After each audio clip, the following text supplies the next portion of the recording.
Las reliquias de la pasión, de la muerte y de la resurrección de Cristo nos acercan, nos aproximan a conocer más de su pasión, de su muerte y de su resurrección. Y en este programa especial, diferente, previo a la Semana Santa, le estoy presentando varias de estas reliquias que nos permiten meditar en la pasión, en la muerte y en la resurrección de Cristo, que es lo que estaremos celebrando en la Semana Santa. Continuamos.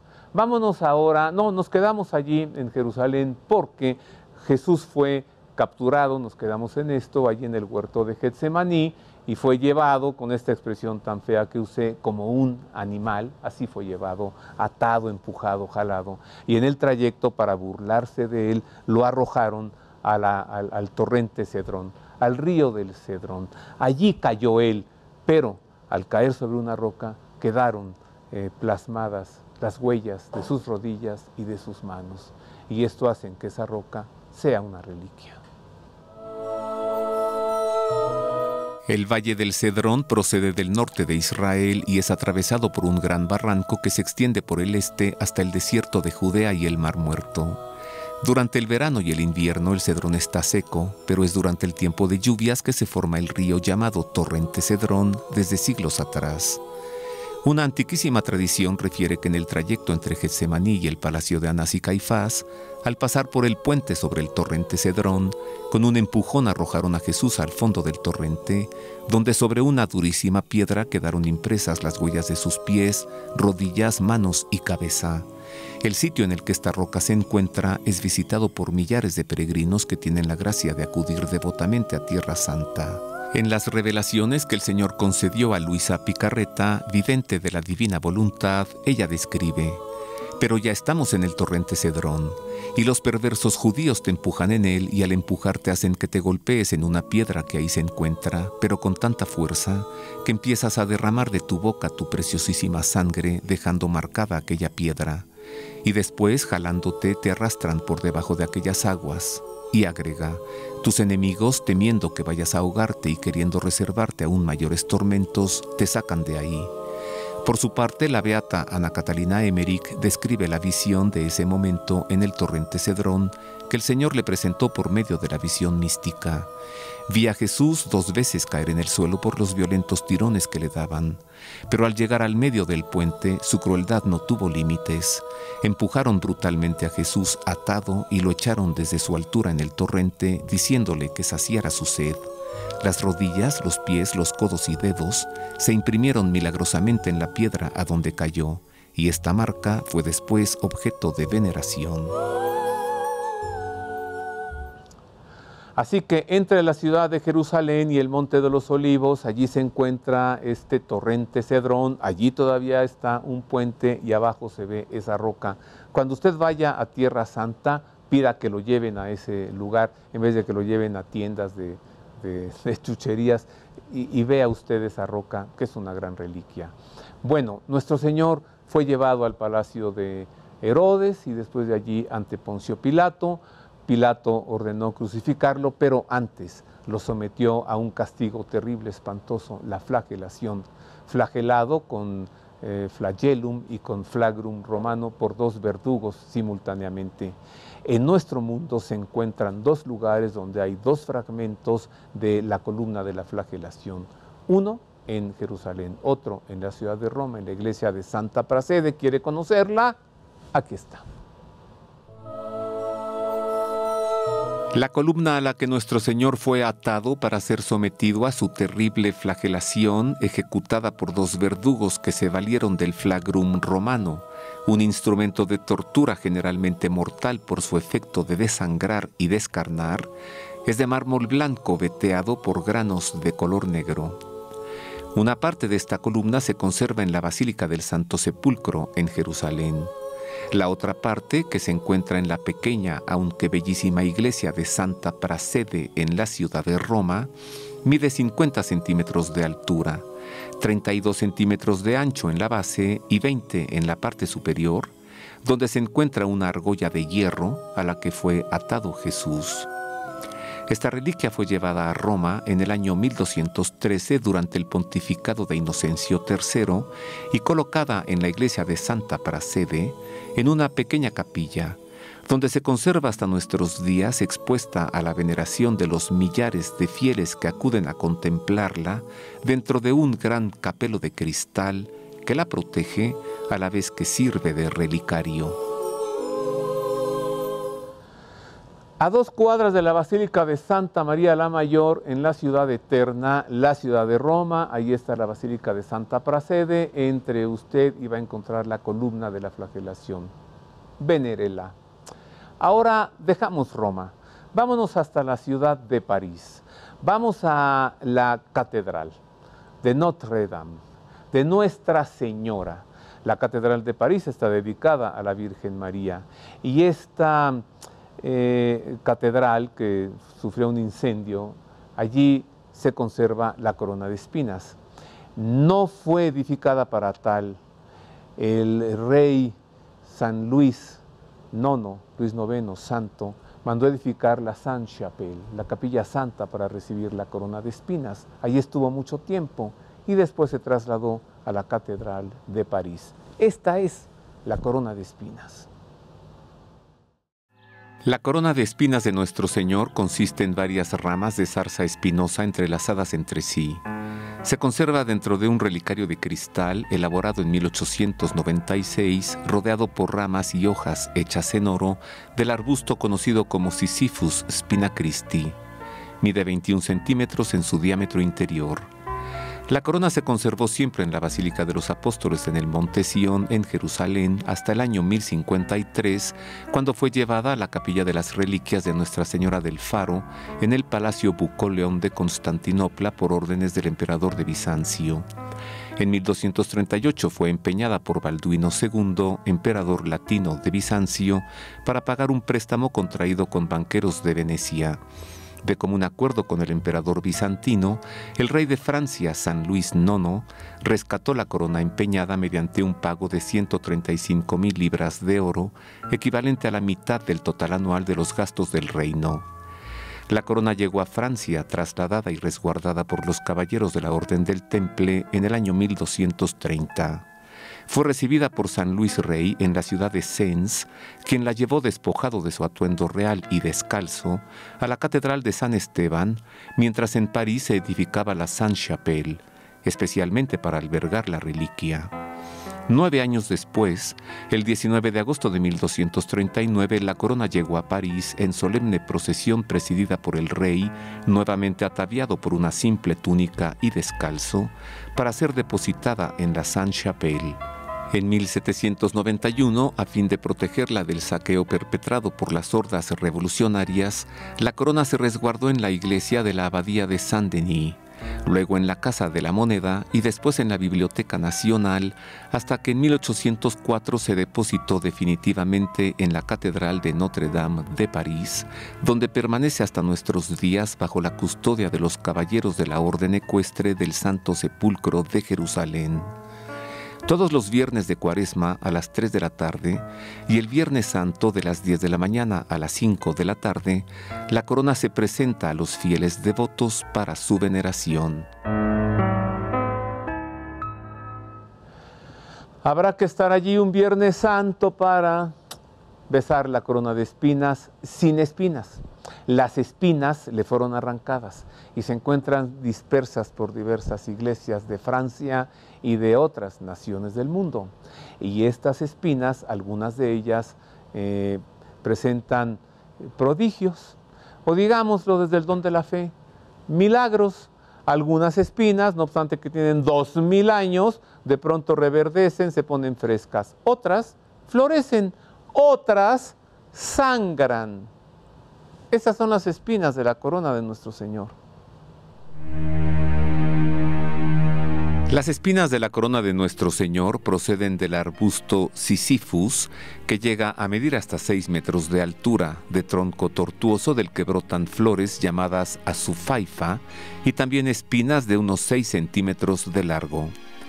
Los emperadores de Bizancio con el tiempo fueron despojando a la corona de varias espinas que obsequiaron a papas y monarcas, como sucedió con las 8 espinas que regaló la emperatriz bizantina Irene a Carlomagno, emperador romano-germánico. Desde que llegó a Francia, el rey San Luis distribuyó las espinas que quedaban, unas 70, a las principales iglesias de Francia. Según cálculos conservadores, en nuestros días puede haber unas 100 espinas esparcidas entre la cristiandad.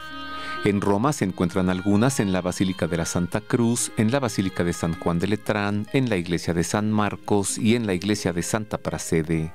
En España se encuentran algunas en el Escorial, en Barcelona, Montserrat, Tarazona en Zaragoza y en el monasterio cisterciense de la Santa Espina en la provincia de Valladolid.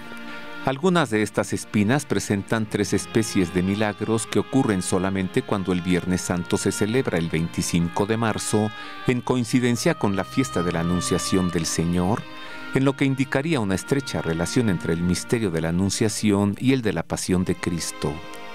Estos milagros son de 3 tipos: reverdecimiento, cuando la espina se torna fresca y flexible como si estuviese en una planta viva; florescencia, cuando la espina florece al surgir de ella una pequeña flor de color dorado o blanco o azul o verde; y reviviscencia, cuando de la espina emana una gota de sangre, o bien cuando una gota anterior que estaba seca se torna roja y fresca. Las espinas milagrosas se encuentran en santuarios italianos de las localidades de Bérgamo, Perugia, Bari y en la Catedral de Andria, donde ocurrió recientemente el milagro el 25 de marzo de 2016, testimoniado bajo observancia con lupa por Monseñor Raffaele Calabro, obispo de la diócesis de Andria. ¿Qué le parece, Las espinas de la corona, algunas de ellas pues presentan estos milagros que desde el don de la fe nos hace considerar que son las auténticas espinas de la corona. ¿Qué nos dice el Señor en este 5º domingo de Cuaresma? ¿Cuál es el evangelio de hoy? ¿De cuál evangelista está tomado? ¿Y qué nos quiere decir hoy el Señor a través de su palabra en el evangelio? Esto.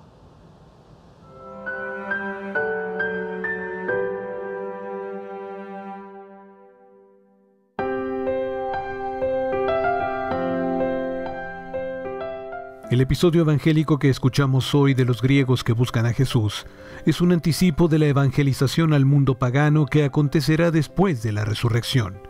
Jesús ha venido para todos, judíos y paganos, que aquí están representados por los 2 griegos. La hora tiene un sentido teológico, no temporal. Glorificación y exaltación se refieren al mismo tiempo a la crucifixión y resurrección, que son 2 aspectos de la hora de Jesús. Para Juan, todo el proceso doloroso de la pasión y muerte de Cristo ya está unido a su glorificación. A lo largo del relato, presentará a Jesús como quien domina la situación, ante los que vienen a prenderle, ante los acusadores y ante Pilato. Jesús ya ha adelantado la salvación porque desde que vino a este mundo vive la entrega total al Padre para realizar su obra.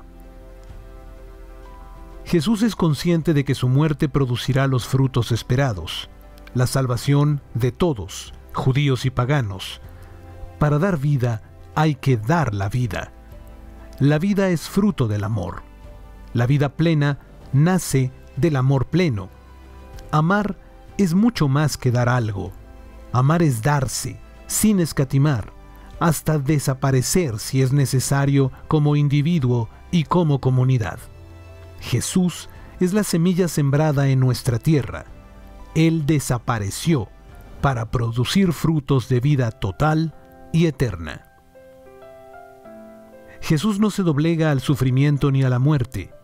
No pide al Padre que le libere de la hora, porque sería caer en la tentación de pretender ser un Mesías triunfalista. Es la tentación de buscar un Dios refugio, un Dios que remedia los problemas. Jesús pide al Padre que realice su proyecto de salvación. Dios quiere la salvación de los hombres, aun cuando éstos hacen sufrir y asesinan al enviado, al Hijo amado. Jesús sintoniza totalmente con esa voluntad del Padre.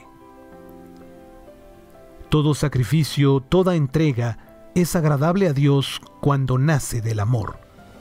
Solo entonces tiene sentido nuestro dolor, Solo entonces produce fruto. La verdadera glorificación a la que podemos aspirar es realizar en nuestra vida la voluntad de Dios, teniendo una actitud permanente de entrega al Padre y a Cristo. Busquemos durante esta semana al Señor en la palabra, en los sacramentos, en la historia de cada día, para que sea Cristo el que dirija nuestros pasos cotidianos.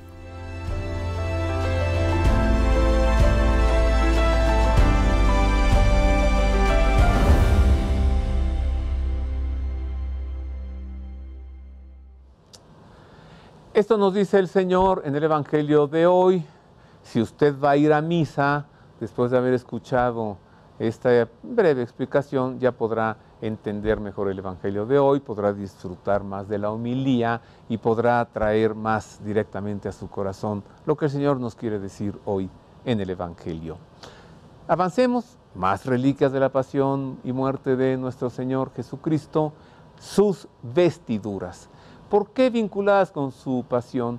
Porque fue apresado con sus vestimentas en el huerto de Getsemaní y luego fue desnudado, despojado de ellas para flagelarlo. Y luego se volvieron a colocar y Pilato lo presentó chorreando sangre ante un pueblo que clamaba y exigía su muerte. Y luego nuevamente fue despojado de sus vestiduras para ser crucificado. Hay dos países donde se encuentran dos diversas vestimentas del Señor. Uno, Alemania, otro, Francia. En Francia, en la ciudad de Argentual. En Alemania, ya verá usted. Una es la túnica y otra la camisa interior a la túnica. Conózcalas, véalas, aproveche gracias a la televisión, porque no siempre se exhiben, Las vestiduras de nuestro Señor se componen de tres elementos. El quezonet, una especie de camisa interior muy liviana de lino que llegaba hasta las rodillas y se sujetaba a la cintura por una faja de tela. El simla, o túnica inconsútil de una sola pieza sin costuras, de lana. Y el mei, o manto de color rojo para cubrirse de la intemperie. La camisa interior, empapada por la sangre de Cristo, se conserva enrollada dentro de un relicario en la Basílica de Saint-Denis, en la ciudad de Argenteuil, Francia.